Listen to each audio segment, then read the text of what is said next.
ঘড়ির কাঁটায় ৫টা ২০ মিরপুর শেরেবাংলা স্টেডিয়ামে এসে পৌঁছায় পাকিস্তান জাতীয় দলের টিম বাস।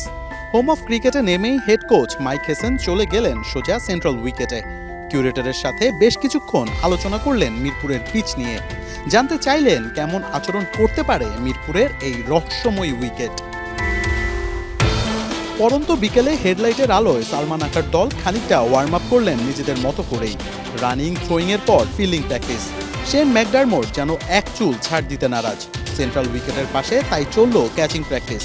আকাশে ওঠা বলগুলো তালুবন্দি করা চাই মোহাম্মদ নওয়াজদের।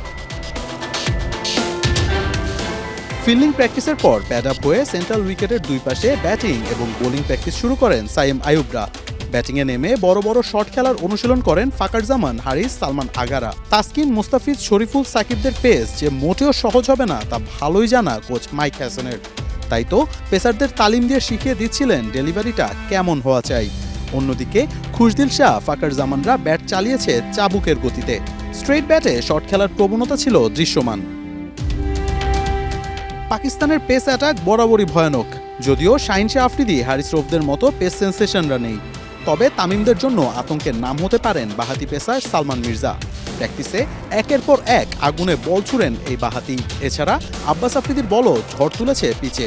স্পিনে মোহাম্মদ নওয়াজরাও ঝালিয়ে নিয়েছেন নিজেদের ঘূর্ণি। সব মিলিয়ে ঘণ্টা তিনেক প্র্যাকটিস সেশন সেরেছে পাকিস্তান দল। রবিবার ৩ ম্যাচ টি-20 সিরিজের প্রথম ম্যাচ। সালমান আখার দল চাইবে লিড নিয়েই সিরিজ শুরু করতে। মোহাম্মদ আদনান, ৭১, ঢাকা।